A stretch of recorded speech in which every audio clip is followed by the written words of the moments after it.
Who knows Arnold Fruchtenbaum? Who knows Derek Prince? Yeah. Okay, Arnold Fruchtenbaum makes Derek Prince sound interesting. And he knows that. He knows that. Arnold is I think he's a New York Jew.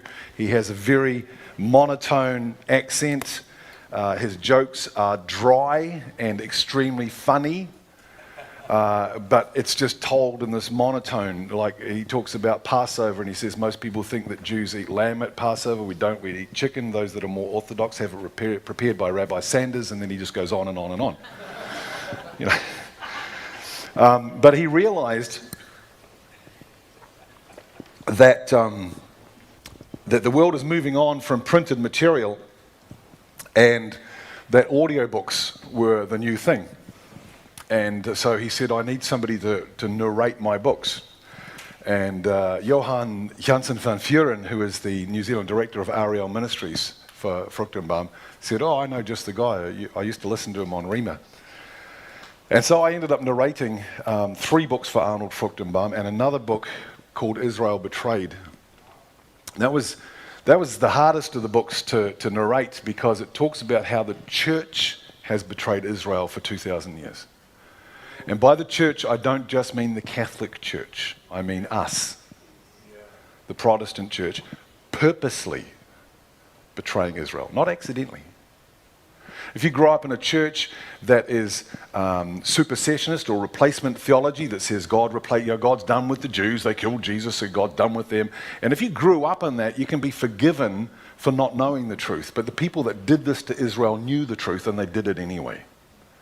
But one of the books that Fruchtenbaum asked me to narrate was this one, The Footsteps of the Messiah.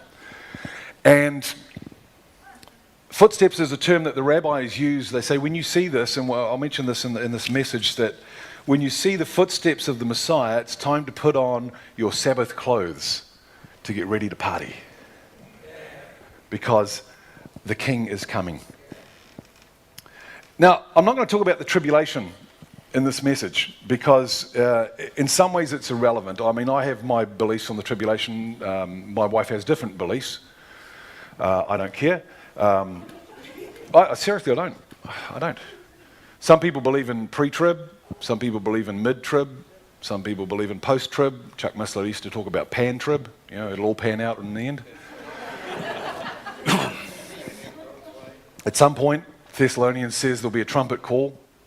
Now, I'll tell you what, I'm not going to go into this, but we do have a series of videos on YouTube and Facebook that I do go into this with some of the people the guests that I've had on there. And particularly a guy called Jay McCall, who specializes in the Galilean wedding. And a lot of the references that God uses and that Jesus uses in the New Testament to the disciples all revolve around the Galilean wedding and the betrothal process. So when you understand what that means with the trumpet call, not getting into that. The tribulation, so there is nothing in the Bible that says this must happen before the rapture, right? That's why the rapture is imminent.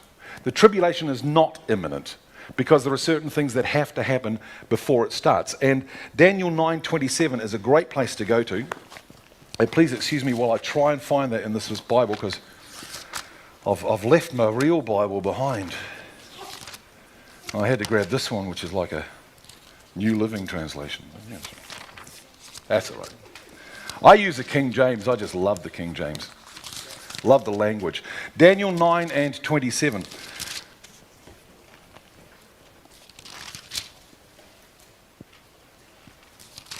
Turn to the right page. See, I know where it is in my other Bible.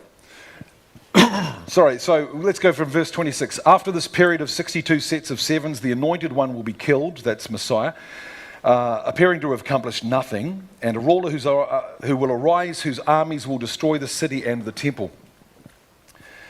The end will come with a flood, and war and its miseries are decreed from that time to the very end. Verse 27, the ruler will make a treaty with the people for a period of 1 set of 7, so for 7 years, but after half this time he will put an end to the sacrifices and offerings, and as a climax to all his terrible deeds, he will set up a sacrilegious object that causes desecration until the fate decreed for this defiler is finally poured out on him. That's the beginning of the tribulation, when the Antichrist signs that 7-year peace treaty with Israel. And I find it very interesting that he's the one that signs the peace treaty with Israel, not Israel signing it with him. You know, if you're a foreign nation attacking Israel, and we'll look at that as well, you better say your prayers. So to me, this is the Antichrist saying, please don't beat us up anymore. So the scriptures clearly mention a number of things that have to happen before that.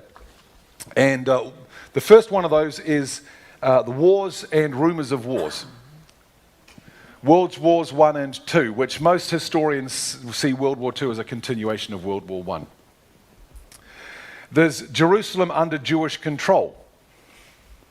Now, very briefly, why do we need Jerusalem under Jewish control? Well, the Antichrist, halfway through the tribulation, stops the sacrifices at the temple in Jerusalem. Right? So you can't stop the sacrifices at the temple in Jerusalem unless you have sacrifices at the temple in Jerusalem. You can't have sacrifices at the temple if you don't have a temple. You can't have a temple in Jerusalem if the Jews aren't in control of the Temple Mount in Jerusalem, because they're not going to build a temple anywhere else. Right, so Jerusalem, and that's the old city, under Jewish control, it has to happen, obviously, before the signing of the peace treaty. The one that we're going to look at today is this one, the Russian invasion of Israel. A lot of people get that one wrong. The one world government needs to come up. And do you remember Daniel talks about that beast that had 10 horns? And then the little horn came up and supplanted that? That's got to happen as well. The 10 kingdoms. And then the rise of the Antichrist. There's a period of peace and false security with the rule of the Antichrist, and then it's the game over. Thanos comes. You know, the tribulation starts. So, as I say, World Wars I and II, we've seen that. Isaiah 19, now, just the thing with when Jesus talks in Matthew 24, and again, we're talking about what's called idioms and things that we understand. You know, South Africans, again, have no idea what hang a left means. I asked Ryan down at the Calvary Chapel on Friday night, didn't I? I asked him, I said, what does hang a left mean? He goes, I don't know. Right? And Kiwis always do that. When I say it, they go, how can you not know what hang a left means? Right? We know that. We understand the term. So when Jesus talks about wars and rumors of wars, nation against nation, that was a term that was well known at the time. In Isaiah 19:14, God says, I will stir up the Egyptians against the Egyptians, and they shall fight everyone against his brother, and everyone against his neighbor, city against city, and kingdom against kingdom. So the context of the city against city and kingdom against kingdom is where? Egypt. Right? That's the context of that one. In 2 Chronicles, it says, in those times there was no peace to him that went out, nor to him that came in, but great vexations were upon all the inhabitants of the lands, the Middle East, and they were broken in pieces, nation against nation and city against city. Where's the context of that? The Middle East. What does Jesus talk about? The whole world, nation against nation. So World Wars I and II, and this is the quote, which I love, from the Bereshit Rabbah. And sometimes we discount rabbinical writings. We go, well, they don't know Yeshua as their Messiah, so they must be wrong. Right? That's really bad theology. These are smart people. But in the Bereshit Rabbah, it says, if you shall see kingdoms rising against each other, this was written many, many years ago. If you see kingdoms rising against each other in turn, then give heed and note the footsteps of the Messiah. Jesus is on the way. So World Wars I and II are the first things that have to happen. Jerusalem under Jewish control is the next one. And then we get to this one, the Russian invasion of Israel. And by the way, just let me mention again this book, The Footsteps of the Messiah. It really is. Have we got any copies of that? Yeah. So it really is. And the narrator's pretty good too. But whether you get the audio version or the print version, it just opens your eyes. Because what Fruchtenbaum does is he goes through all the scriptures. And you know how we talked about you can't stop the sacrifices if you're not doing sacrifices, you can't do sacrifices, you can't have a temple. So Fruchtenbaum's gone through all the scriptures in the Bible, not just the Old Testament, both Testaments, and put them together and done the whole big whiteboard thing and gone, okay, well, that can't happen until that happens, so that's got to go first. And then that can probably go over there. And he's put them in the best chronological order. There are some things that the Bible says will happen that we can't put in chronological order. But there are some that can. And we're going to take a look at those. One of the interesting ones at the moment is this quote from the 1700s by Rabbi Vilna Gaon. When the Russian Navy passes through the Bosporus, that is on the way to the Mediterranean, through the Dardanelles, this is the 1700s we're talking. When the Russian Navy passes through the Bosporus on the way to the Mediterranean, it will be time to put on Sabbath clothes in anticipation of the coming of the Messiah. So this is the sea, and if you see this arrow here, this is the Bosporus by Istanbul, and we should all know where this is, but we don't. That's the Dardanelles. Right, so you've got to straight through the Bosporus from the Black Sea, goes through the Bosporus, through the Sea of Marmara, and then down through there and into the Mediterranean.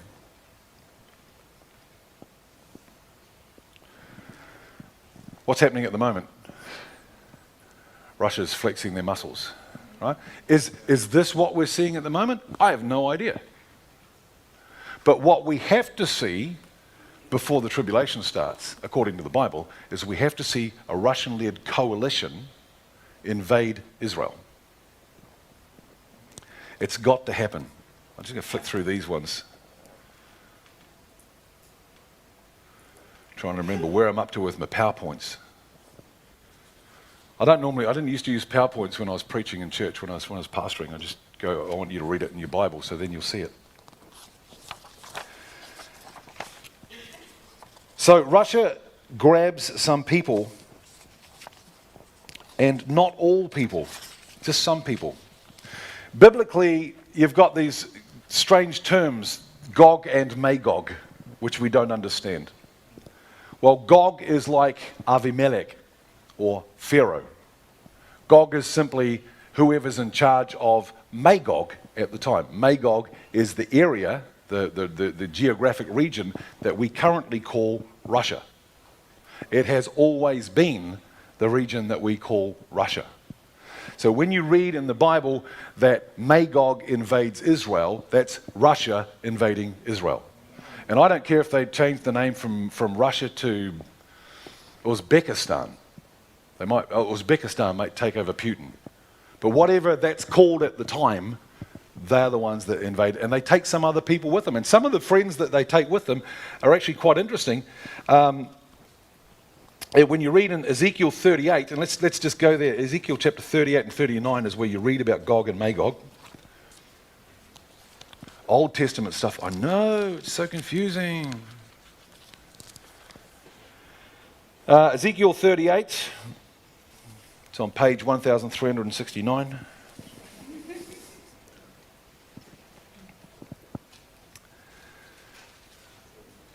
And we're just going to look at verses 5 and 6 here.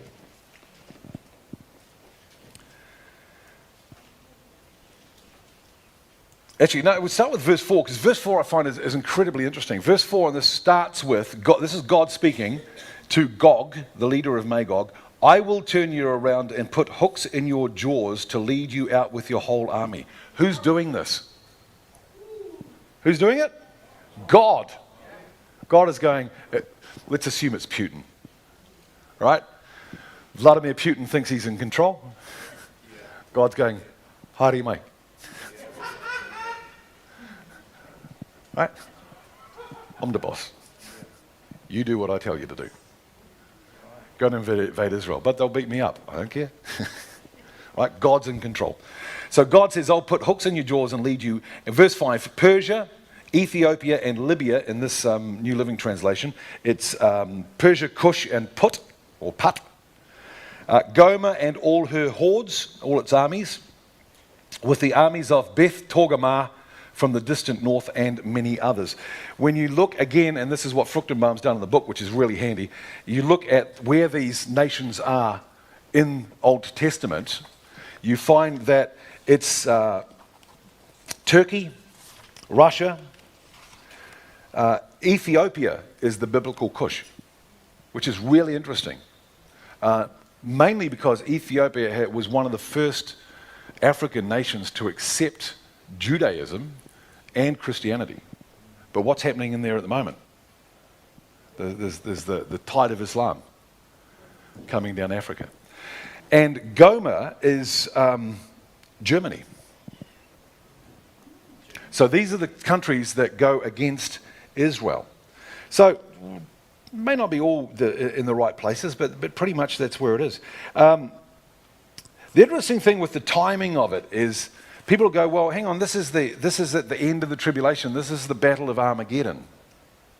Or this is the battle at the end of the millennium, the 1,000 years. Or you go, well, no, for various reasons. Number one reason is it gives in Ezekiel 38 nations that do not join with Russia. They stand to the side and they say, oh, what are you doing? Why are you going there? We read this in verse 13. Ezekiel 38, verse 13. Sheba and Dedan and the merchants of Tarshish will ask, do you really think that the armies you gathered can rob Israel of their silver and gold? You ever read in the Bible that God laughs? I know how he laughs. Do you know how God laughs? It's like this. I'm sorry, you're going to do what? That's how he laughs. And that's what these guys are doing to the Russian-led invasion. So, and they say, do you think you can drive away their livestock and seize their goods and carry off plunder? The reason for the invasion is to get what Israel has.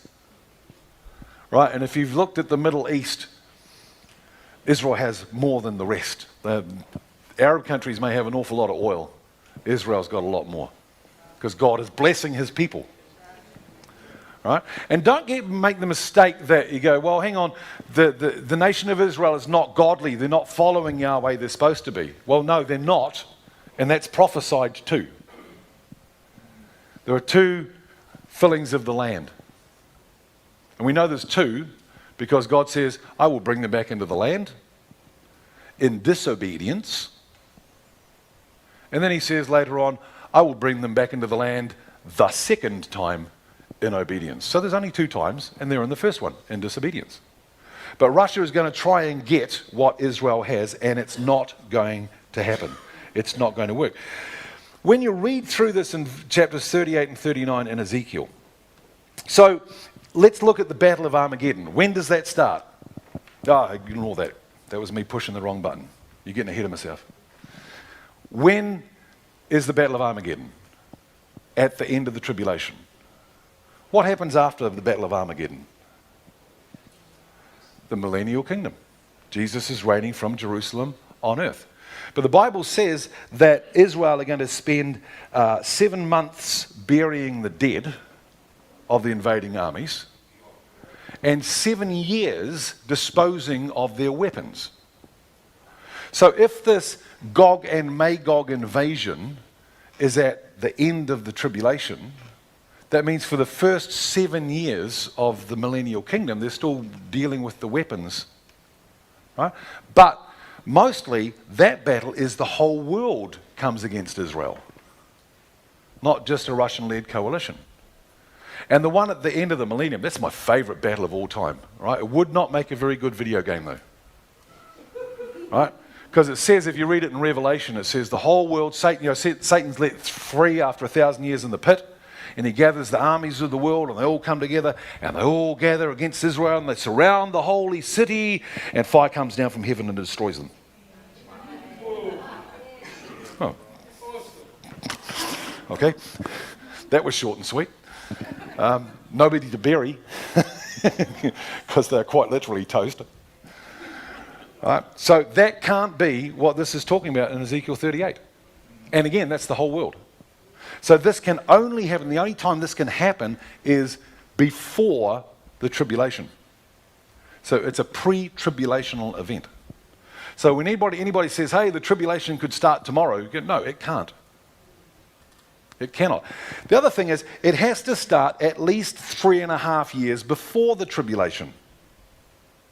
Because in the middle of the tribulation, the Antichrist cuts off the sacrifices at the temple, turns against the Israelites, against the Jews, and they are forced to flee the land. Do you know where they flee to? Petra, in Jordan. Guess where Jesus returns to? Petra, in Jordan.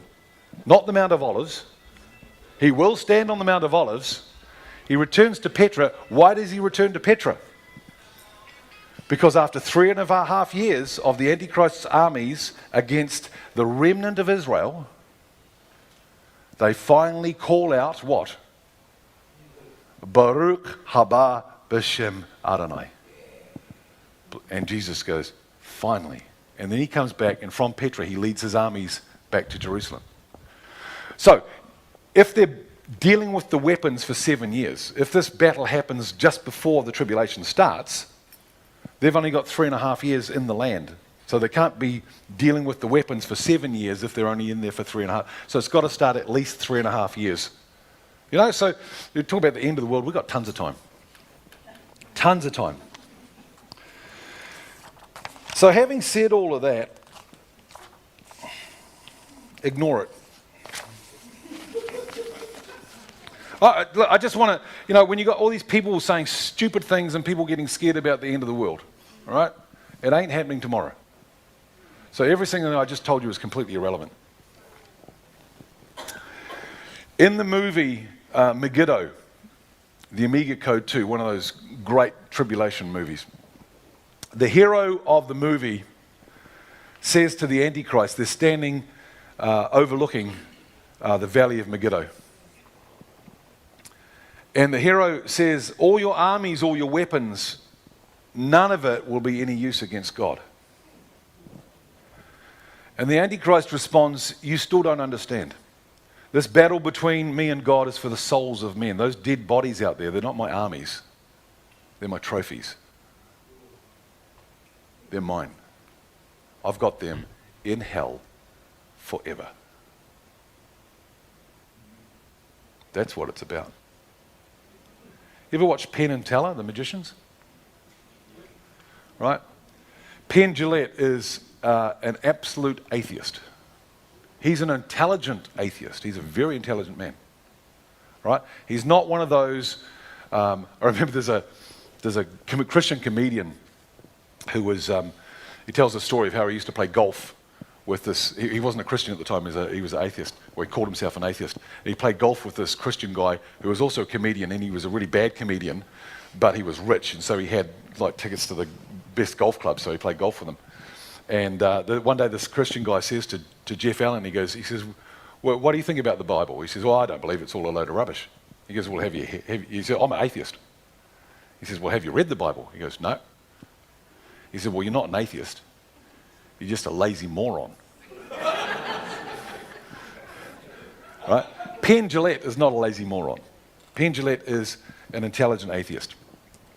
He says this, I've always said that I don't respect people who don't proselytize. If you believe that there's a heaven and a hell and people could be going to hell and you think that it's not really worth telling them this because it would make it socially awkward, how much do you have to hate someone to not proselytize? How much do you have to hate somebody to believe everlasting life is possible and not tell them that?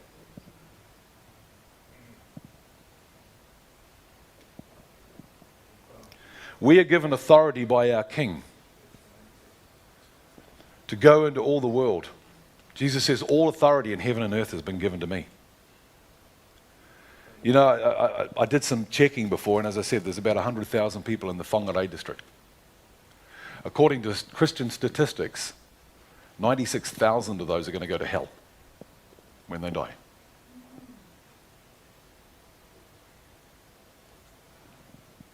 That's 4 a week at the moment, the current rate. In your area, people dying and going to hell. Do you know why they die and go to hell? Because nobody tells them about Jesus. And the reason nobody tells them about Jesus is because, see, when I grew up in and I'm not knocking the Presbyterian church, but I grew up in a Presbyterian church, and it's very, very Calvinistic. I grew up believing that because I believed, I was going to heaven. And I would tell you this morning, people who believe in Jesus don't go to heaven. People who follow Jesus go to heaven. So I believed that I could do whatever I wanted to do and God would forgive me and I'd go to heaven. And then I started reading this and it told me a different story. I do wish I'd known that before I'd done all those other things that I did. I never stopped believing. Somebody asked me, a young person asked me once, they go, when you're doing all that other stuff, and I don't need to go into the other stuff because you've got imaginations. They said, were you still a Christian? And I said, do you mean, did I still believe that Jesus is God and that he died for my sins and rose again? Yes. Never, ever, ever stopped believing that. A.W. Tozer says you never lose your faith, you just put it in the background. The reason why we don't tell people about Jesus is because we figure we don't have to. Because I believe. Because I go to heaven, I believe in Jesus, I'm going to heaven when I die. It is socially embarrassing for me to go next door to my neighbor and say, hey, can I tell you about Jesus? And your neighbor goes, I've lived beside you for 17 years, bro. I don't want anything to do with your Jesus. I've heard your arguments with your wife. I've seen you. Right? We live pathetic Christian lives because we figure that as long as I believe, I'm going to heaven. Jesus says, go and make disciples of all nations. Make disciples. We had a guy yesterday, Friday night. Was it Friday night? Yesterday. At the Yesh meeting. It was yesterday afternoon, yeah. And he grew up in a cult. He's tried to go to different churches. He's very, very lonely, very disturbed. And he said he's gone to churches and he's stood there. He's gone to the service and he stood there in the cafeteria afterwards and nobody talks to him. I know a guy did this in my church in Kadikadi. And he was a good Christian man, but he did it as a test. And we had the service. After the service, he went and he stood in the doorway that people had to go from the hall through into the cafeteria. Stood there with his cup of coffee for an hour. Not a single person talked to him. My wife and her friends went to a well-known large church in Auckland one time. And they did the thing that a lot of large churches do. Any visitors here? Yeah, put your hand up. And they get the pack, the little visitors pack and thing, and say, we've got a special area over here. So after the church, Sharon and her friends stood there. Seriously, they stood there like this. With their little packs, I'm new here. For half an hour. Not a single person came up and said hi.